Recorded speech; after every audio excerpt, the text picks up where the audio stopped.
Hi, I'm Zor. Welcome to Unizor Education. I would like to introduce you to conditional trigonometric identities. They are conditional because they are not always true. Sometimes they are, sometimes they're not. And the condition basically specifies when they are true.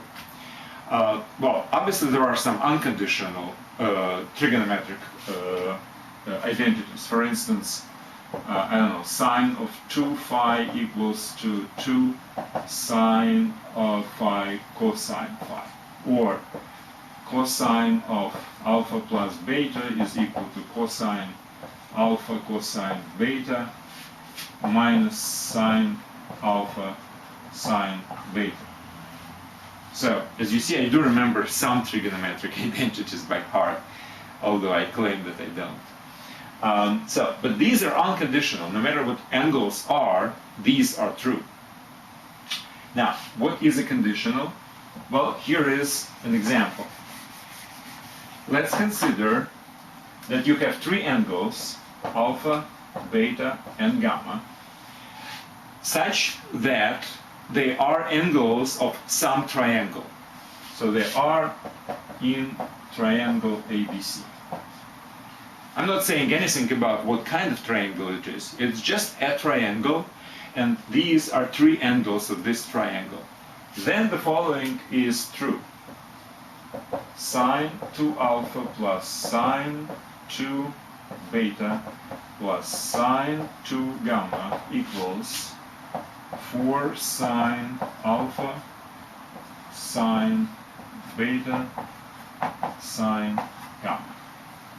That's what I have to prove. Well, obviously this is a condition, which means that's what's given, and this is something which we have to prove, right? That's a theorem. All right, so what can we say if three angles are angles of a triangle? Well, the most obvious thing is that their sum is equal to 180 degrees or pi radians, right?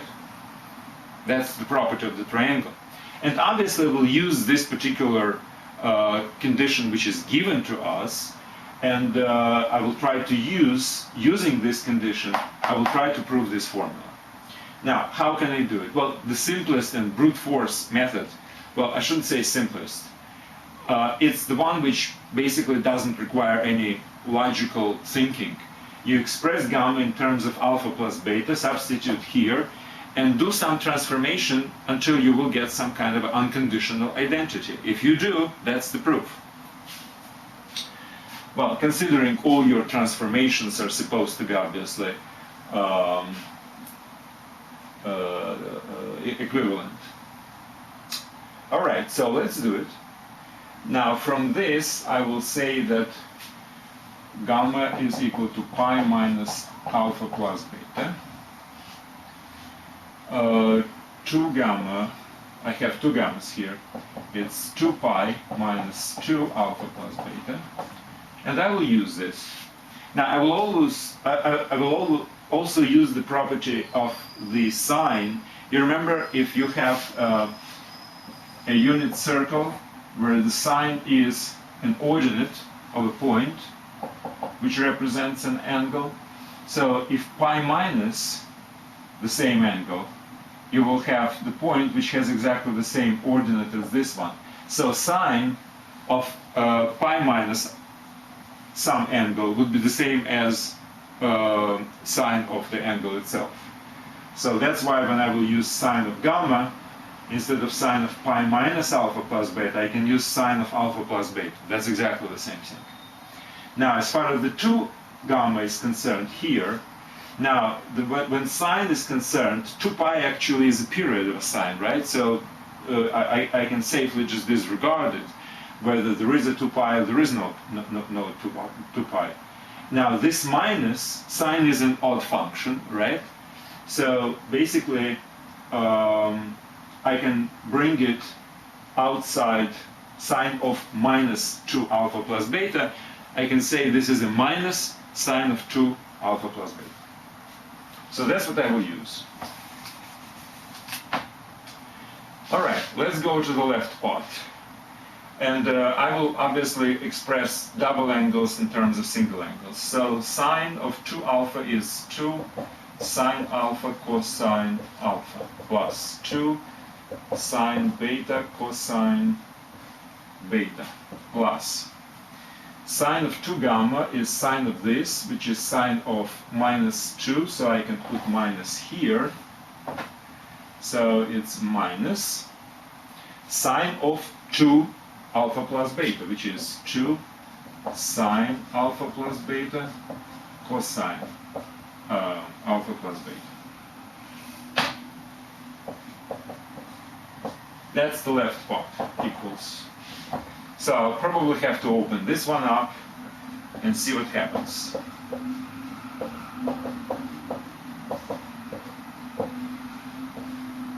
Minus 2 times. Alright, opening up this. Sine alpha cosine beta plus cosine alpha sine beta. Opening up this. Cosine alpha cosine beta minus sine alpha sine beta equals. Now we have to multiply them. 2 sine alpha cosine alpha 2 sine beta cosine beta minus this times this sine alpha cosine alpha and cosine square. So it's 2 sine alpha cosine square beta plus, or rather minus, because the minus is here, this times this, so it's again minus 2 cosine square alpha sine cosine beta. Now we will multiply by this member. Now this minus and this minus, so everything will be with a plus. So it's 2 sine alpha and sine alpha is the sine square alpha cosine and sine beta. Cosine beta sine beta. Now this times that, we have sine beta square and plus 2 sine alpha cosine alpha as sine square beta equals. Okay, now let's simplify it. This member sine cosine alpha. This member sine cosine alpha. And this member sine cosine alpha. Let's group them together and factor out 2 sine alpha cosine alpha. What do we have left? From this we have 1. From this we have minus cosine square beta. And from this we have plus sine square beta. Right? Now, 3 other members, this, and this, I will factor out sine beta cosine beta. So again, plus 2 sine beta cosine beta. From this member I have 1. Okay? From this member I have minus cosine square alpha. And from this member I have plus sine square alpha. Equals. Now, look at this. 1 minus cosine square is a sine square, right? So this is a sine square and another sine square. So I have 2 sine squares. So 2 again goes with this 2, so I have 4 sine alpha cosine alpha sine square beta. Very similarly, 1 minus cosine square is a sine square, and again sine square, it's 2 sine squares. 2 goes with this 2, and I have 4 sine beta cosine beta sine square alpha equals. Now, what else can I factor out? 4 sine alpha, I can factor out and sine beta. Sine alpha and sine beta. Sine alpha and sine beta. I have cosine alpha and sine beta.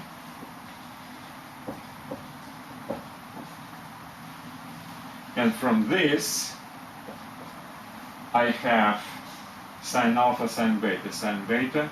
I have sine alpha, cosine beta. And, by the way, obviously you recognize the formula for sine of alpha plus beta. It's sine alpha cosine beta plus cosine alpha cosine beta, sine beta. So it's equal to 4 sine alpha sine beta and sine alpha plus beta. Now let's go to the right side of the formula. Now obviously gamma is pi minus alpha plus beta, so sine of alpha, we were already talking about this, is equal to sine of alpha plus beta. So on the right side I have sine alpha, 4 sine alpha sine beta and sine of alpha plus beta, which is exactly the same as this one. End of proof.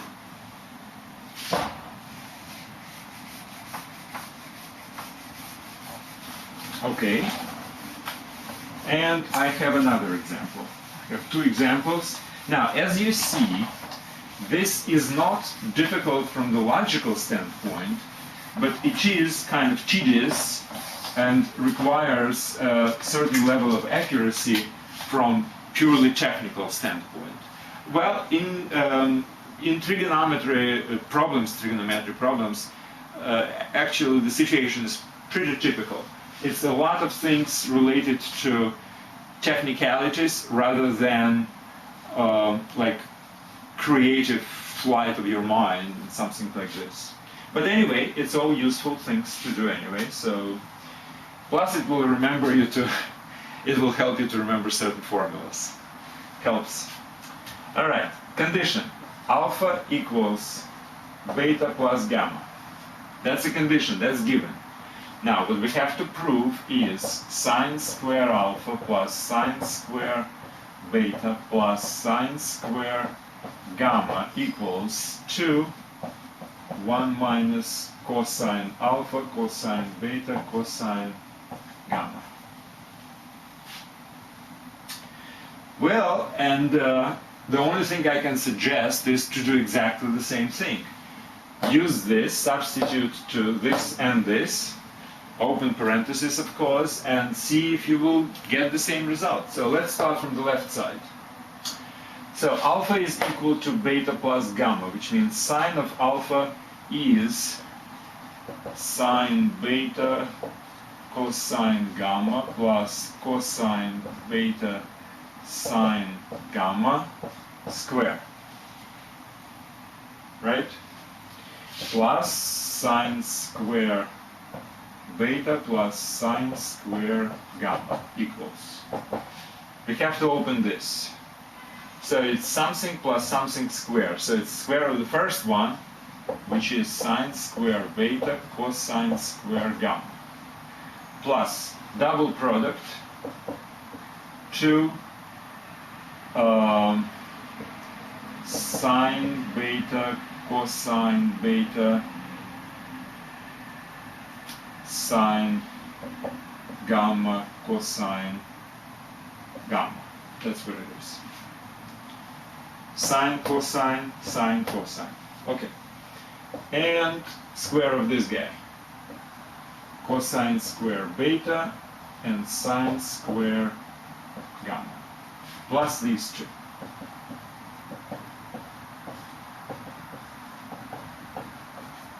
Equals. Alright, what can we do about this?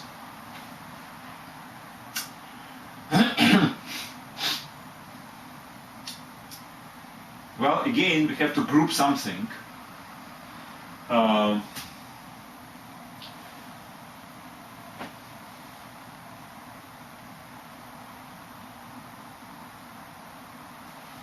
Sine square beta and sine square beta.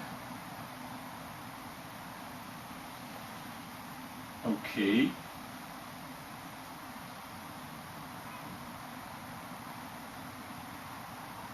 Sine, cosine, gamma.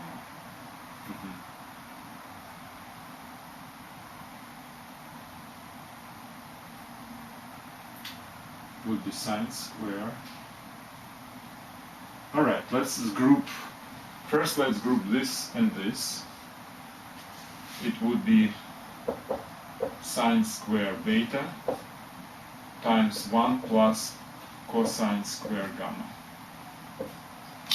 That's one. Then obviously we can group this and this, sine square gamma times 1 plus cosine square beta, and plus 2 sine beta, cosine beta, sine gamma, cosine gamma. Well, we might actually stop here and start simplifying that thing, if I will not find anything better than that. Let me just think about it.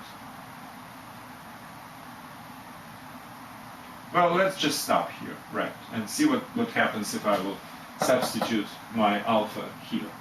So on the right, I will have 2 minus 2 times cosine, which is cosine alpha cosine beta minus sine alpha sine beta,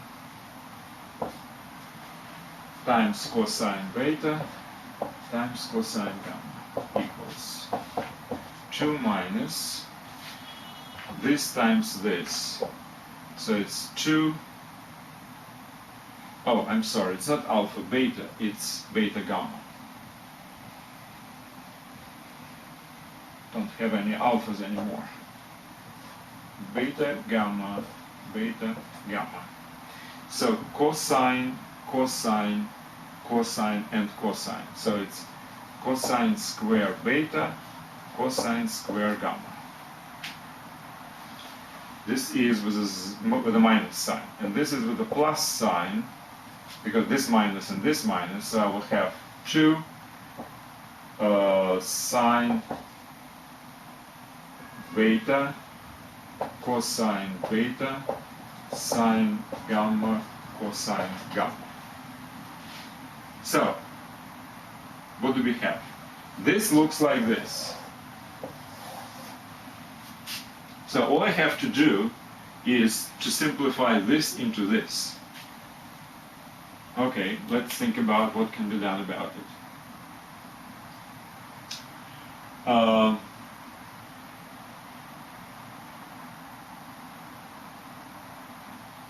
Well, probably the best would be to replace cosine square with a sine square here and there, because then I will have only sines. So the cosine square is, well, or actually probably sine with a cosine, that would be better. So I will replace this with 1 minus cosine square beta, and this I will replace with 1 minus cosine square gamma. So what do I have? 1 minus cosine square beta and 1 plus cosine square beta. That would be gamma, I mean. That would be 1 times 1, that's 1, minus cosine square beta minus cosine cosine square gamma, and minus cosine square beta cosine square gamma. That's what I have from this. Now from this I will have again 1 times 1 minus cosine square gamma plus cosine square beta and minus product cosine square beta cosine square gamma. So now let's compare this and this. This is 2, this is 1 plus 1, that's the same. Cosine square beta here, plus and minus nullify each other. Cosine square gamma nullify each other, and all I have left is two products, which is exactly like this. Well, that's basically proves the identity. Okay, so these are two examples. As I was saying, they're a little tedious. They do require certain accuracy. Well, which is, I consider it's a good exercise anyway. So thanks very much for listening to me, and be prepared to go through the whole course of trigonometry filled with certain level of tedious kind of problems. I think it has its own purpose, and the purpose is to develop certain level of fluency in manipulating these formulas. So thanks very much again. Good luck.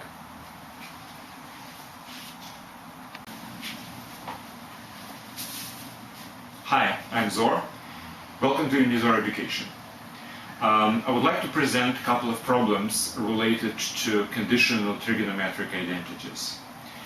As a matter of fact, 3 problems and a couple of extensions. Alright, so as you remember, conditional trigonometric identity is basically a theorem where there is something, some condition which is given to you. Usually it's about angles or some trigonometric functions of these angles. And then another trigonometric equality should be proven. Alright, so number 1. There are 3 acute angles, alpha, beta, and gamma, related to this equality. So the angle alpha is equal to the sum of beta and gamma, and they're all acute angles.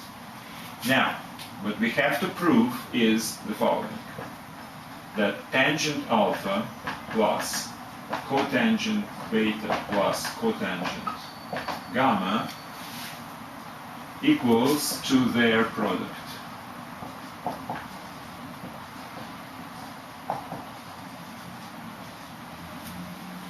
So sum of these 3 numbers equals to their product. Well, first of all, I said that these 3 angles are acute, which means we don't really have to worry about whether tangent actually is, or cotangent for the same matter, defined or not defined. So we can manipulate with these functions, tangent and cotangent, quite freely. Now, obviously, I have to express tangent alpha in terms of beta and gamma. I mean, that's basically the whole thing is about, right? Now, I do not remember the function, the expression of the tangent of sum of 2 angles. So, tangent alpha, which is tangent of beta plus gamma, I do not remember the formula, and I always brag about that I don't remember the formulas, but I can derive them. Well, in this particular case, I will derive them from something which I do remember. Actually, sine and cosine I do remember. So let's just very briefly explain how I derive this type of thing, right? Now, sine of sum is sine cosine plus cosine sine. You see, I do remember something.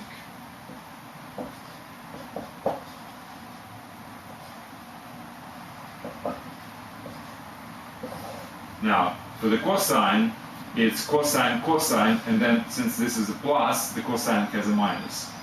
So cosine beta, cosine gamma, minus sine sine. Now, obviously, I would like to express it in terms of tangent, should be expressed in terms of tangent, but in this particular case, you see there are all others are cotangent, so I would like actually to express the tangent of sum of 2 angles in terms of cotangent of each individual one. Now, I do remember that if I would like to express in terms of tangent, I have to divide numerator and denominator by cosine cosine, in which case I will have here tangent of beta, because this will be reduced, and in this case would be tangent alpha, because this would be reduced. And here I will have 1 minus tangent times tangent. Now, since I would like to express it in terms of cotangent, I'd rather divide it by sine-sine. Now, what happens is, if I divide sine cosine by sine-sine, my sine beta will be reduced, and I will have only cosine divided by sine of gamma, which is cotangent gamma, plus. If I divide this by sine-sine, now my sine gamma will be reduced, and I will have cosine beta divided by sine beta, which is cotangent beta. Here, cosine times cosine divided by sine, this is the product of cotangents, minus 1. Right? So that's what happens if I divide numerator and denominator by sine beta, sine gamma. So I will use this expression instead of tangent alpha in this particular equality, which I would like to prove. And again, considering all angles, alpha, beta, and gamma are acute angles, I don't have to worry about when this particular cotangent exists, whenever the denominator equals to 0, etc. This is all not really the case. All right, so, okay. Now let's just substitute this and see what happens.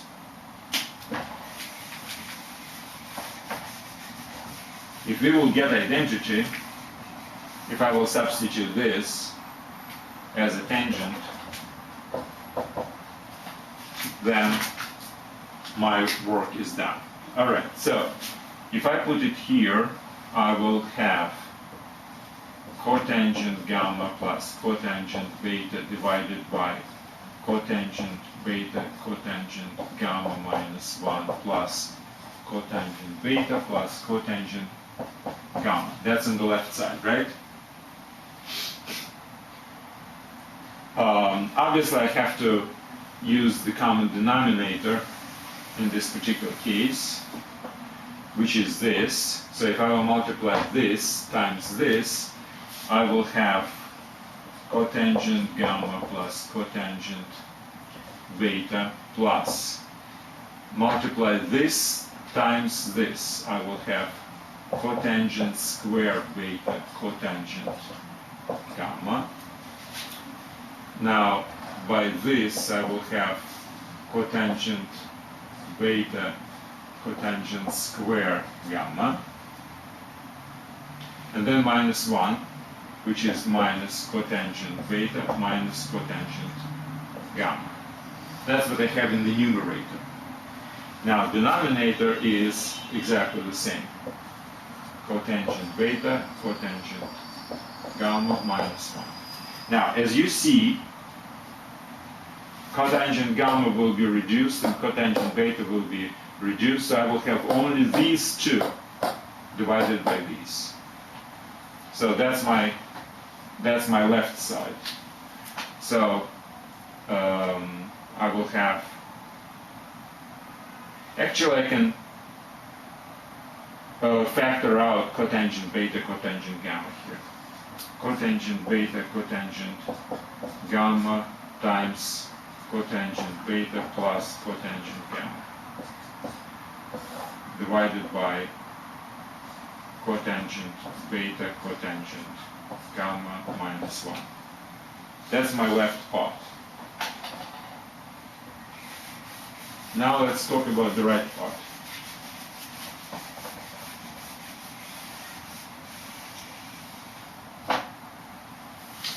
So instead of tangent alpha, I will put cotangent beta plus cotangent gamma divided by cotangent beta cotangent gamma minus 1 times cotangent beta and cotangent gamma. Well, lo and behold, this is exactly the same as this one. So my identity has been proven. That's it. And the proof.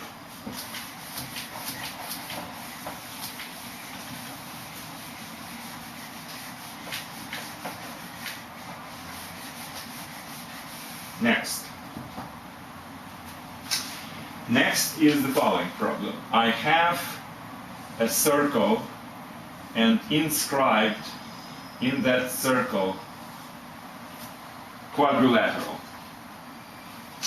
with angles alpha, beta, gamma, and delta.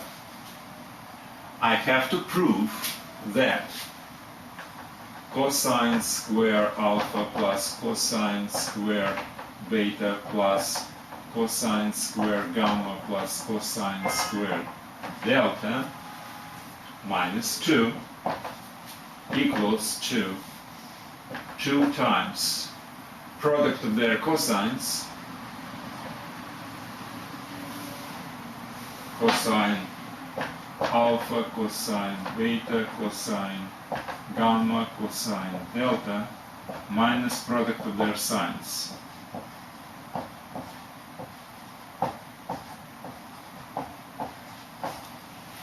That's what needs to be proven. Okay. Now, this property of this particular quadrilateral, so it's a convex quadrilateral inscribed into a circle. Now, what's the one of the fundamental properties of this type of angles of this particular quadrilateral? Well, obviously, sum of the opposite angles is equal to 180 degrees pi. Why? For a very simple reason. This angle, let's call it A, B, C, D, angle, let's say ADC is inscribed, and this is part of the circle, the arc which is supported this angle.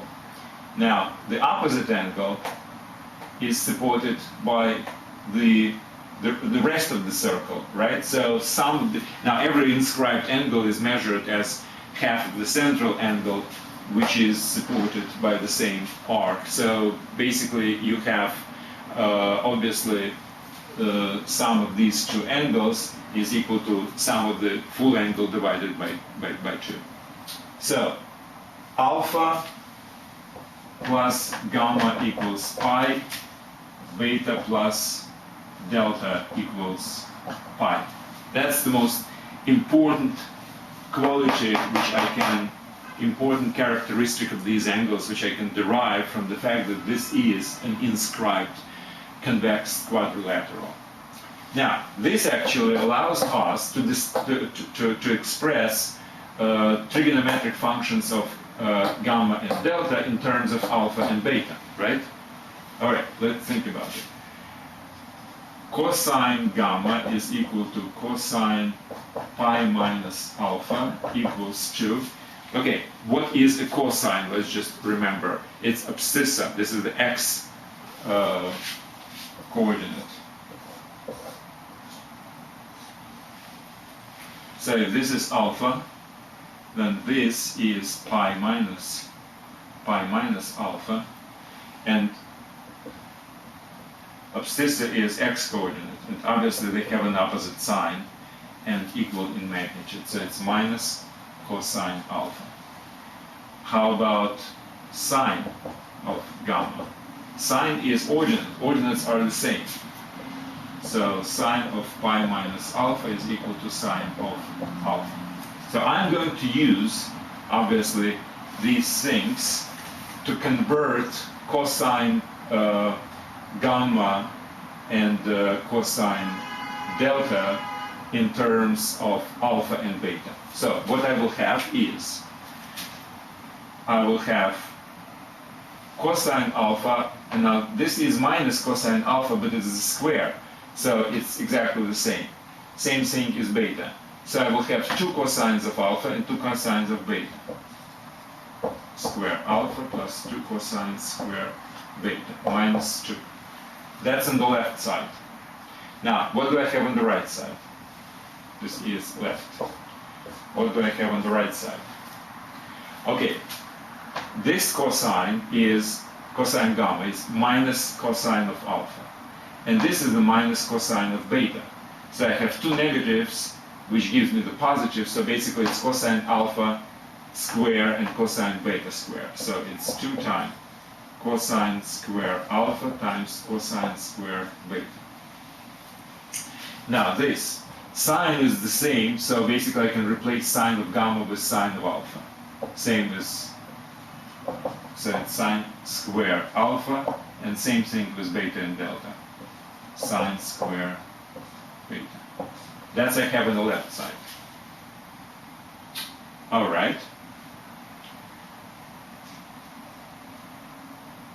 Well, obviously in this case I have to replace sine with 1 minus cosine square and 1 minus cosine square, since sine square plus cosine square is equal to 1, right? So what do I have in this case? I have 2 times cosine square alpha cosine square beta minus. Now I have these to multiply. 1 times 1 is 1. 1 times minus cosine square is minus cosine square, but I have minus here, so it's plus cosine square beta. Minus cosine alpha square alpha by 1, it's minus, and this is minus, so again it's plus cosine square alpha. And cosine square alpha and cosine square beta plus minus, so it's with a minus sign.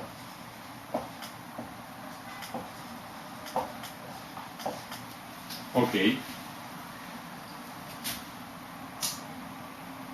Doesn't help.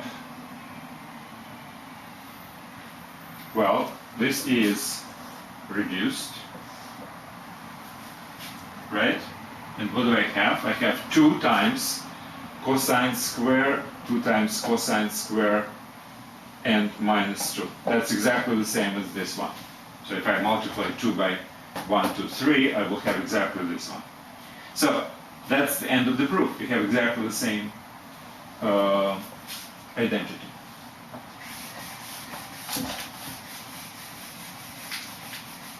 Now, as an exercise for those who are not afraid of long calculations, I can tell you, but I'm not going to prove it here as part of this lecture. I can tell you that exactly the same theorem is true not only when alpha plus gamma is equal to pi and beta plus delta is equal to pi. Not only this, there is a weaker condition which also results in exactly the same identity. Namely, alpha plus beta plus gamma plus delta is equal to 2 pi. Now, this is weaker than the combination of these two, because from these two, this one follows, obviously, but not the other way around.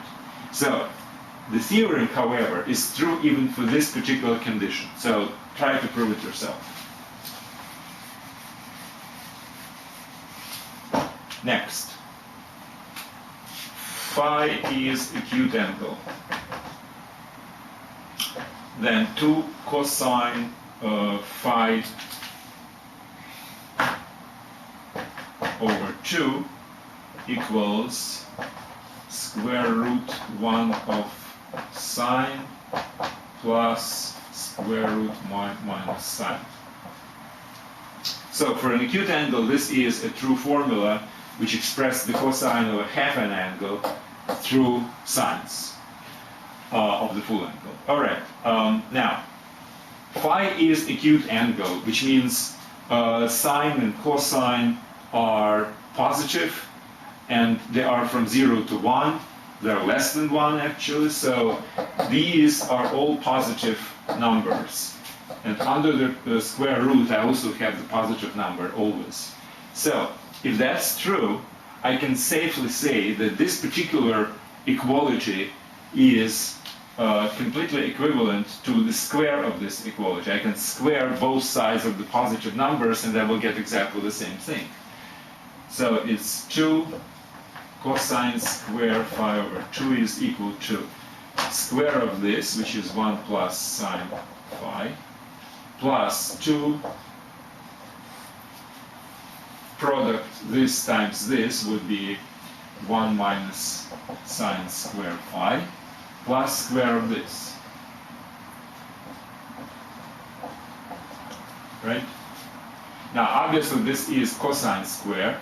And again, considering that the phi is an acute angle, square root of a cosine square is a cosine.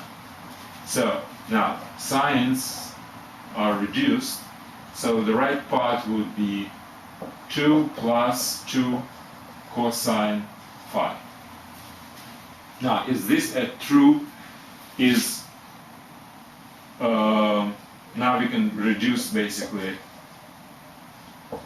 by 2, so I will have cosine square phi is equal to 1 plus cosine phi. Is that true? Well, I don't remember again all the formulas, but I do remember the formula for cosine of the sum of two angles. Now, cosine of phi over 2 plus phi over 2, which is phi, this one, equals to cosine square phi over 2 minus sine times sine, which is sine square phi over 2 equals. Now, sine should be replaced with 1 minus cosine, so I will have 2 cosine square minus phi minus 1. Is that right?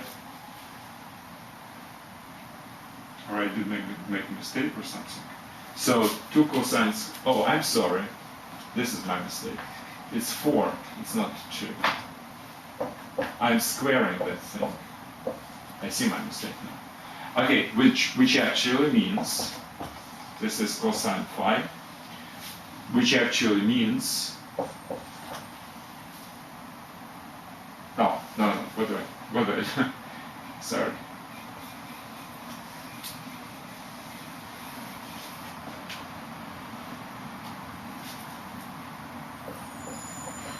Okay, now this is right. Cosine minus, yes, okay. So from here I get 2 cosine square phi over 2 is equal to 1 plus cosine phi, which is exactly what we have. Okay, so, by the way, is this the end of the proof?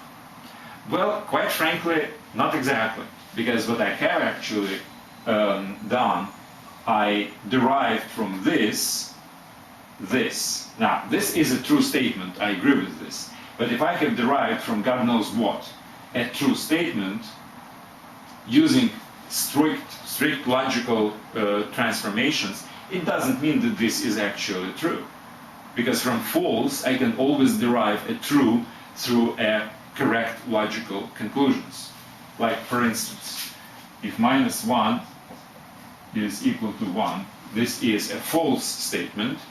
I square both sides and I will have 1 equals to 1, which is correct statement, right? So, and by the way, I did square both sides, so that's not really a true proof. Now, what is a true proof? Here is what I should say.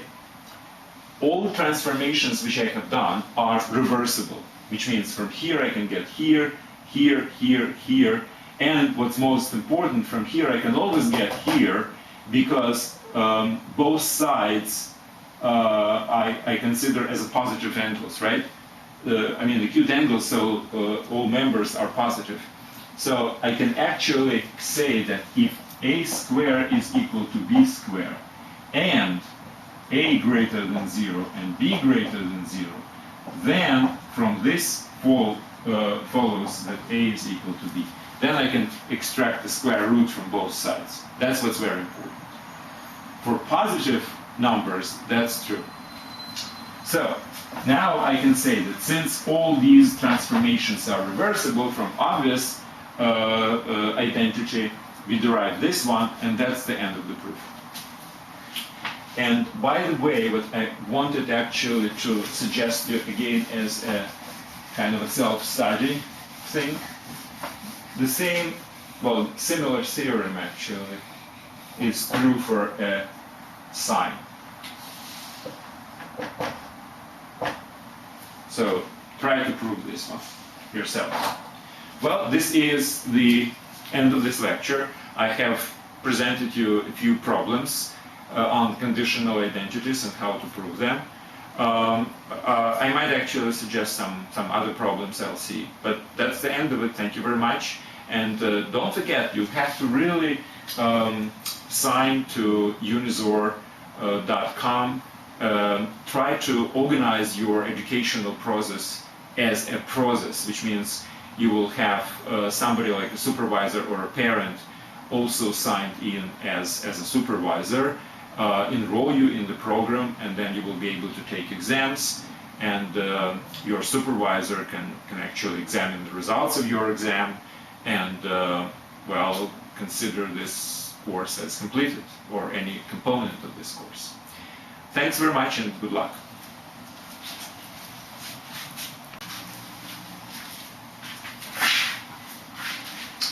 Hi, I'm Zor. Welcome to Unizor Education. I would like to present a couple of problems related to conditional trigonometric identities.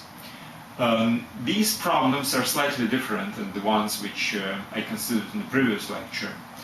You see, the previous lecture was about problems where the brute force method was actually working. These problems are different, and I don't want you to have an impression that all these conditional identities are just really hard work and no creativity at all. So, considering the character of these problems, I do encourage you to try to solve them yourself first. Think about them, even if you didn't really solve the problems. It's still very, very useful if you think about them. So I will present my solutions. Now, I have not made up these problems myself. I've borrowed it from one of the books which I have listed in the reference material on unizor.com. And I had to solve them myself. So I will present my solutions and my train of thoughts, which might or might not be exactly the same as yours, but anyway, I think it's just, you know, it serves some educational purposes, I guess. And I'll try not to make any mistakes on the way of solving these problems. There are some calculations which are really a little bit maybe involved, but still, the creativity, I think, is the most important characteristic of these problems. Okay, problem number one. I have equation. Actually, what's interesting is that this particular problem is the combination of algebra and trigonometry, because there is an equation here. So equation is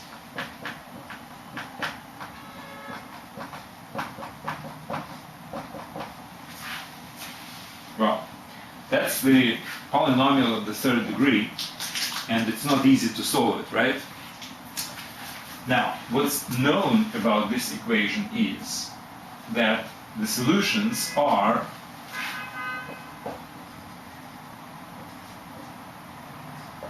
numbers which are tangents of three different angles. That's what's known. So these three numbers, where alpha 1, alpha 2, and alpha 3 are some angles, these three numbers are solutions to this equation. That's what's known. Then there is another equation. I'll use the same coefficients, but in a different sequence.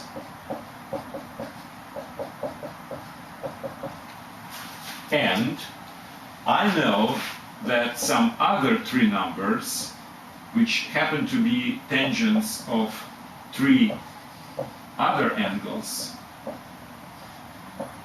are solutions to this equation. So these three numbers, which are tangents of some three angles, beta 1, beta 2, and beta 3, are solutions to this equation. And these equations, they share the coefficients, but they are used in a different way. So that's what's given. That's what I meant, algebra and trigonometry kind of combined together. Now, what is necessary to prove what kind of identity? Here.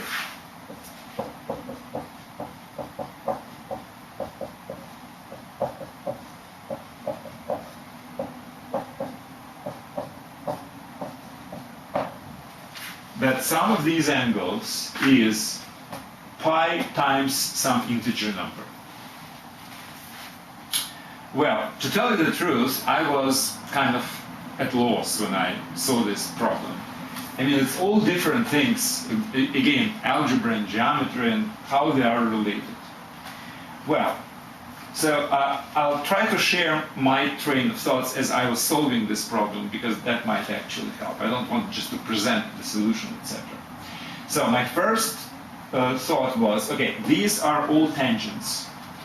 Now, the fact that some angle is equal to pi times some integer k reminds me that the tangent of this angle equals to 0, because again, these are tangents, that's why tangent comes to my mind, and the pi k is exactly the arguments where tangent, this is 0,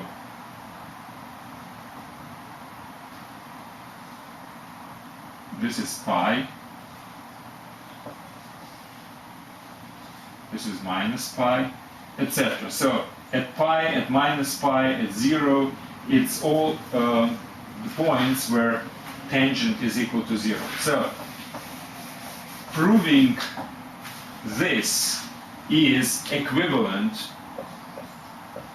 to proving the tangent of this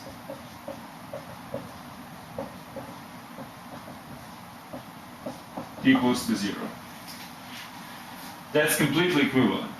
So that's what I am going to prove. That's what I have decided, basically. Because to prove that sum of these is equal to pi times k is kind of a strange thing, actually. It just doesn't resonate with me, at least. But this actually means much more interesting thing. Okay, so how can I get that? Well, obviously, this is sum of these three and sum of these three, and I can use the formula for tangents of sum of these angles. So this is equal to tangent of first sum plus tangent of second sum divided by something. Doesn't really matter what it is, because I have to prove that this is equal to 0, right? So I have to prove that this is equal to 0, the numerator. And again, I hope that denominator is not equal to 0, etc. So there is a proper definition. So these are minor details which obviously we don't really think about, at least in the first stage. In the first stage. So this is what I have to prove, right? Okay. Now these are tangents of sum of three angles. So I still have to really have a formula for a tangent of sum of three angles, which can be obviously very easily derived. But now, how can this be used? You don't need this anymore, right? This is given, this is what I have to prove. Now, how this can be used? Well, this is my algebra part. Now, the fact that I know that these three are solutions of this particular equation, what does it actually mean? It means the following.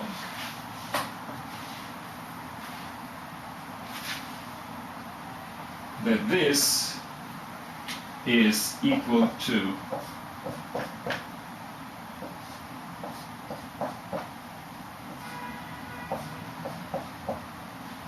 that's what it means. X cubed has the coefficient of 1, so that's why I put x's here without anything. And since I know the tangent of alpha 1 is the root of this equation, the solution of this equation, it means, if you remember our algebra lectures, that this thing is divisible by x minus the solution of this equation. And same with the second solution, and same to the third solution. Now, same thing is here.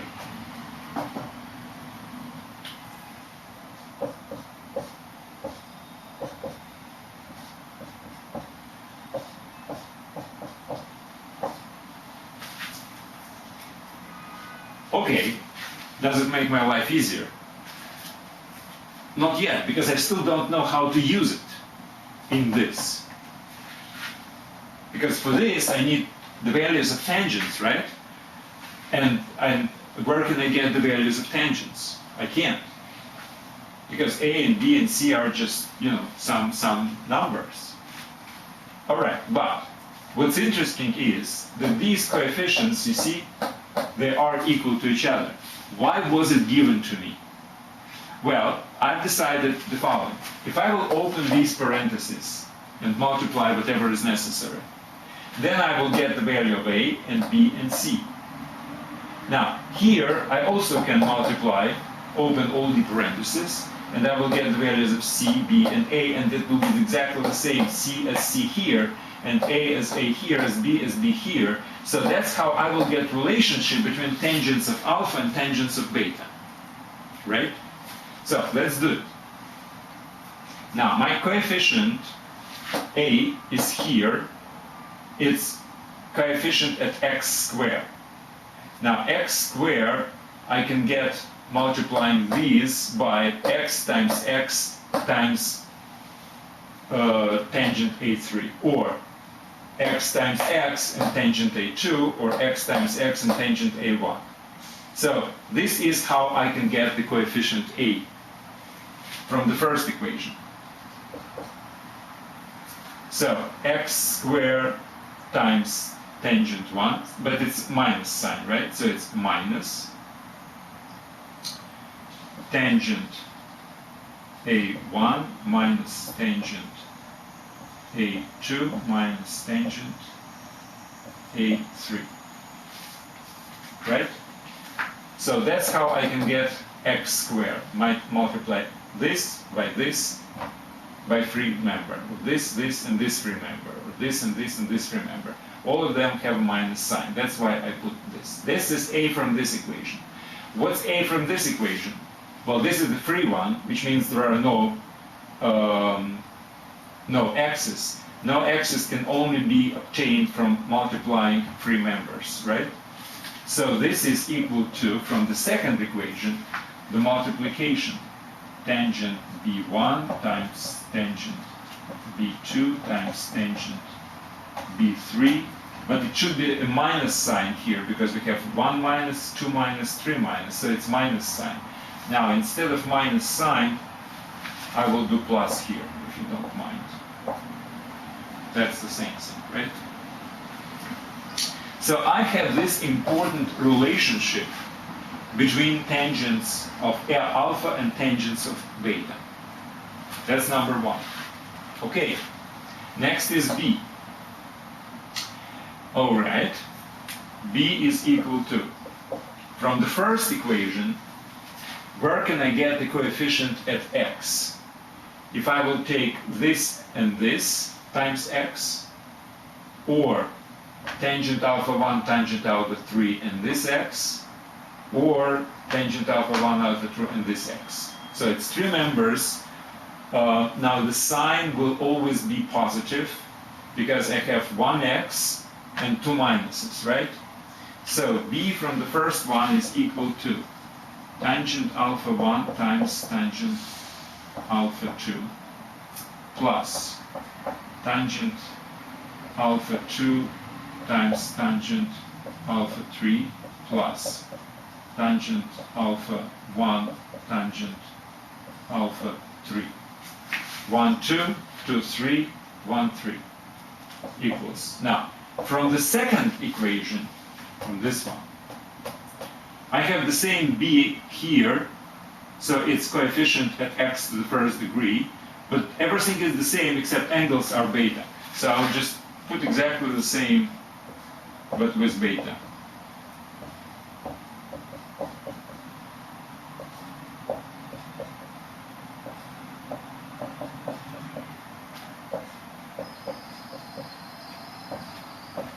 So this is my equation for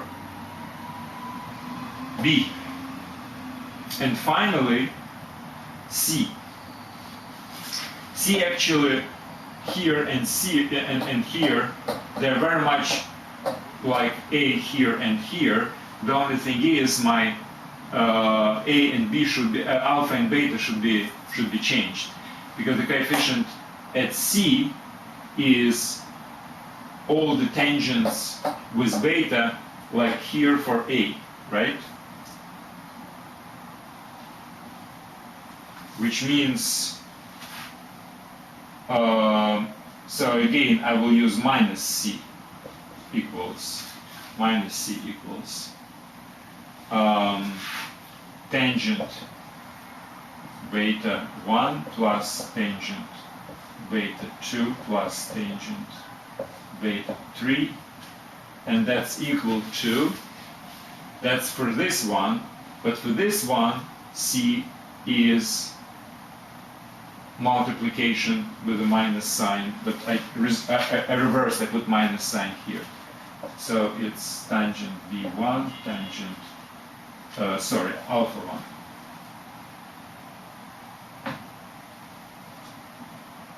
Tangent alpha 2, tangent alpha 3. That's what it is. So, I don't really need alpha, beta, and gamma, I mean A, B, and C, sorry, anymore. All I need is these, this one, and this one. I have 3 equalities between these different tangents and their expressions with them. And what I have to prove, based on this, that this is equal to 0. Now, obviously for this, I need to transform the tangent of the sum of 3 angles into something more palatable. Alright, so let's do it this way. Now, I don't really need this anymore.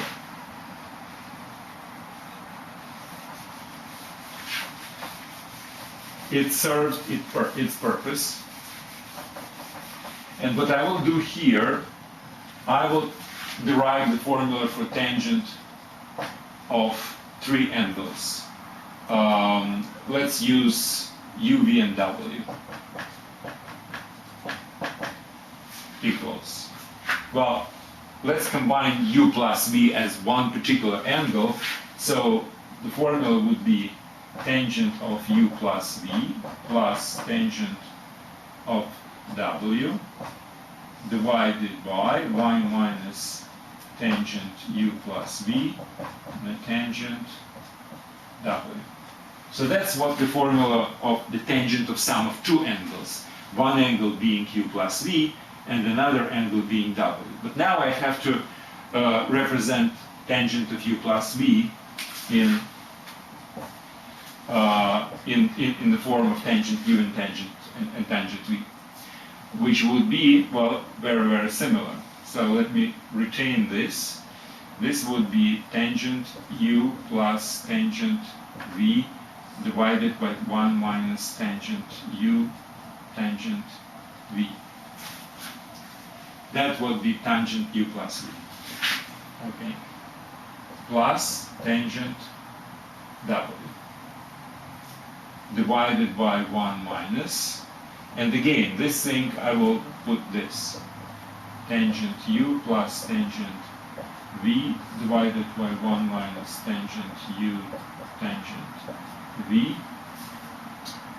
times tangent W.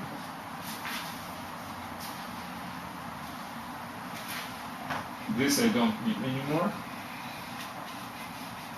I hope I didn't make any mistakes, because if I did, that would be unfortunate. All right. Now, this should be simplified somehow, right? Okay. I think 1 minus tangent times tangent might be dropped from the numerator and denominator. And again, I hope that I don't have these undefined angles, U, V, W, or their sums, etc. So we are excluding all these bad cases, leaving only the good ones. So what will be here is tangent plus this times this, which is also another tangent, and minus the product of U, V, and W. So that's what would be tangent U plus tangent V plus tangent W minus tangent U times tangent V times tangent W. That's what would be in the front, in the numerator. Now, denominator would be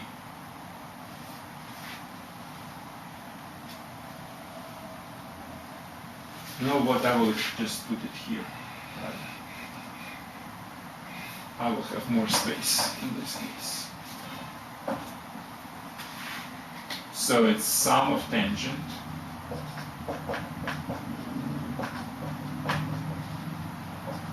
minus their product.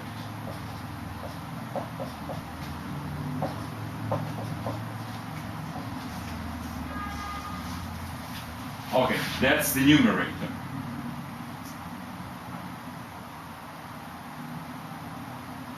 Now, denominator is 1 minus this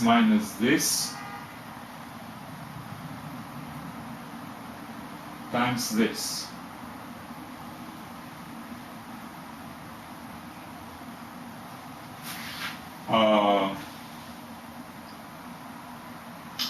So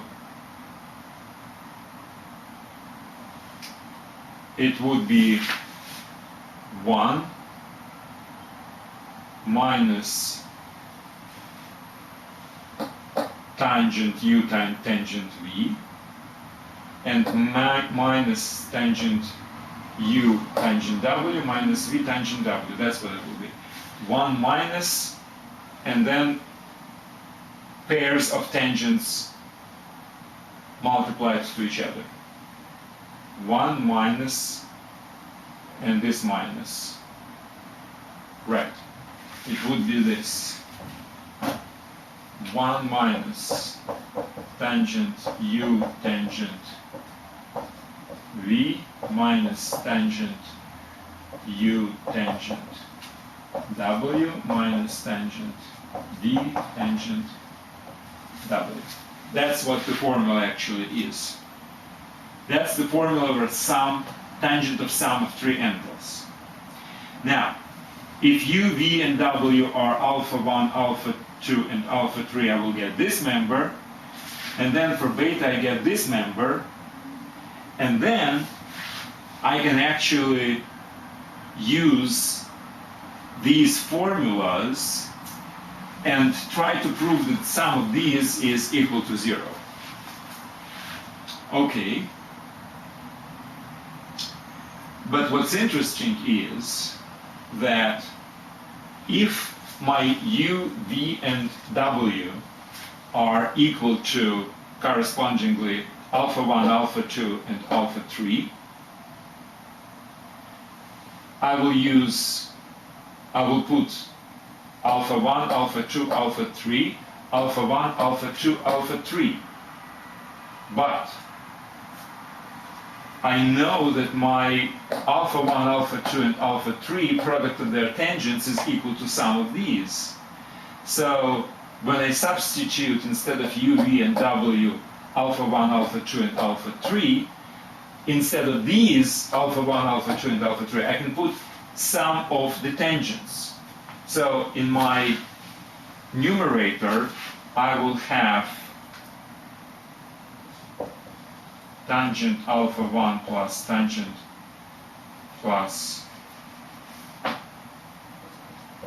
tangent alpha 2 plus tangent alpha 3 minus, so I'm talking about this, only about this member, but I can put minus, and instead of product of tangents of alpha, I will use sum of tangents of beta.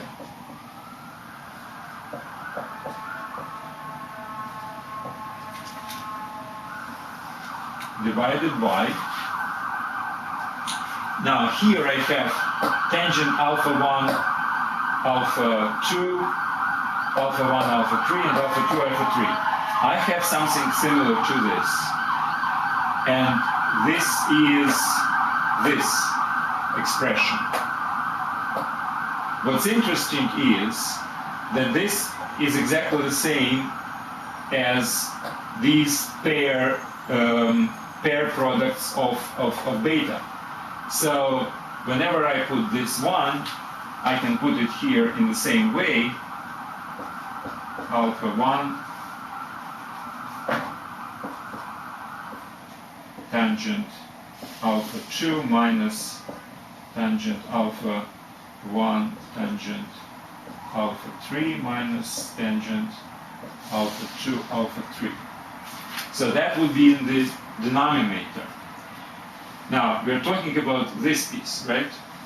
This is what I have done so far. Now this thing, now what's interesting is this thing is pretty much similar, but instead of alpha I have beta.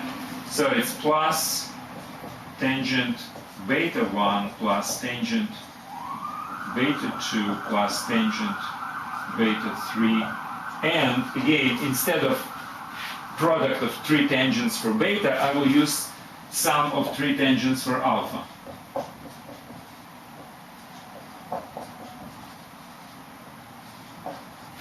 And divided by the same thing for beta.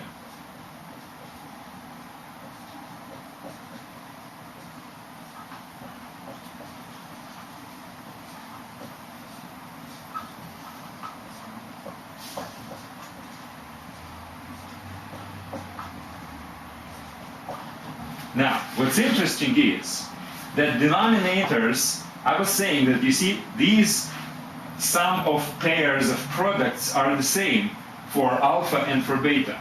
Here, look at this.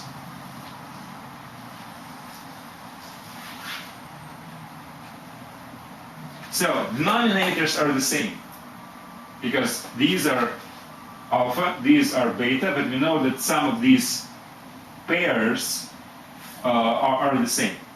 Which means, since denominators are the same, I can just add numerators, and here I have sum of tangents for alpha with plus, and here's with a minus.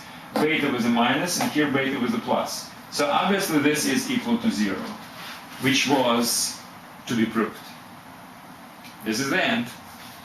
Well, I think it's interesting, and I was quite surprised actually to see this problem, and I had fun solving this. But again, what you have to really think about, well, you have to think out of the box, basically. That's what it is. Because if you are given algebraic equation, and it's known that the tangents of some angles are solutions, quite frankly, I didn't really know how to approach this problem. Well, again, you have to think about this, and you have to try to find the proper way to use the conditions which you've got. So this is one problem which I wanted to discuss with you today, and there is another one. Also, I would say a little bit out of the box. Now, what's known is that alpha, beta, and gamma are angles of a triangle. What's also known is that sine alpha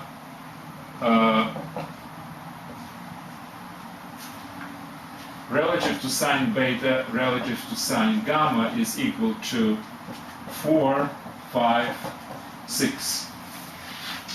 Now, what's necessary to prove is that the cosine alpha ratio to cosine beta ratio to cosine gamma is equal to 12 to 9 to 2. Again, a little bit unusual problem, and it's not something which you can solve just brute force. Now I see sines, I see cosines, I see the triangle. What does it remind me? So I was immediately thinking about the law of sines and law of cosines. Now, the law of sines, let's remember, A to sine alpha is equal to B to sine beta, C to sine gamma, right? Where this is a triangle ABC, and opposite angles are alpha, beta, and gamma. That's what it is. At the same time, this is the law of sines, I do remember that. Law of cosines, a squared equals to b squared plus c squared minus 2bc cosine alpha. B squared equals to a squared plus c squared minus 2ac cosine beta. And c squared equals to a squared plus b squared minus 2ab cosine gamma, right? So this is an extension of the Pythagorean theorem. Pythagorean is for the right triangle, and this is for any triangle, and square of any side is equal to sum of squares of two other sides, and there is also a correction minus 2 product of these and cosine of an angle in between. So I think this is something which I probably can use. Okay. Now, from this, I can say that, well, let's consider, for instance, this. What does it mean? Well, if you reverse it, you will get sine beta divided by sine alpha as equal b to a. So what I want to say is that the sines of the angles are proportional to lengths of the opposite sides, opposite to these angle sides. Same thing with b and c and a and c, obviously, right? So I can say that from this, I can say that a to b to c is also equal to 4, 5, 6, where a, b, c are sides of the triangle opposite to alpha, beta, and gamma, right? So this is immediate consequence of the law of sines. Okay, that's good. We don't really need law of sines anymore. We've used it. We've got this proportionality among sides. All right. Now, if a to b to c is 4, 5, and 6, and if I will assign the value of, let's say, p equals a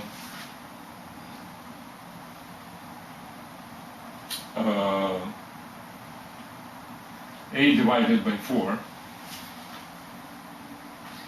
then a is equal to 4p, b is equal to 5p per p, and c is equal to 6p. Now, why did they do it? Because it's easier to deal with integer numbers instead of fractions, right? I can always assign a as the unit of measurement, in which case b would be 5/4 of a. I just don't want to deal with fractions. I would like to deal with integers, and that's why I decided to have as a unit of measurement a divided by 4, in which case a is 4 of these units, b is 5, and obviously the ratio a to b is 4 to 5, and b to c is 5 to 6, etc. So this is what I have right now, and this is what I will use in these particular equations. Now let's substitute these numbers into the first one. What will I get? Instead of a, I will get 16p squared. Instead of b squared, I will get 25p squared. Instead of c squared, I will have 36p squared. And BC is 30 times 2, 60. So here I will get 60p squared. And obviously I can reduce everything by p squared.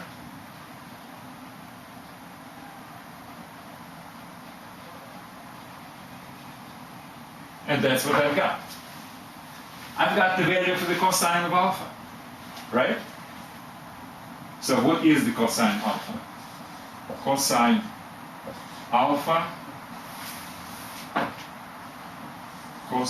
alpha equals 36, 50, 61, minus 16 is 45, 45 60s. Alright? Now, here, b square is 25. You know what? I will not use p anymore because the p will be obviously reduced. I'll just use the numbers. Now, a square is 16. 16 p square, and p square would be reduced. C square is 36. And 2ac 24, 48. 48 p square, and again p square is reduced, so what's left? 16 plus 36 is 52, minus 25, it's 27, so cosine beta is equal to 27/48. You know what, let me reduce this thing. This is by 15, right? So it's 3/4. This is by 3 is 9/16. And cosine gamma is equal to c square is 36. A square is 16. And b square is 25. AB 20 times 2, 40. This is 40. So my cosine of gamma is equal to 5. 41 minus 5. 5 40s. 1/8. Well, obviously, I don't need this anymore. Don't need this anymore. So, you know what? Probably it would be better if I have 16ths everywhere. So it's 12 16ths, 9 16ths, 2 16ths. And as you see, their ratio is 12 to 9 to 2. That's exactly what's necessary to prove, which I unfortunately wiped out, but that was what was necessary to prove. Well, that's it.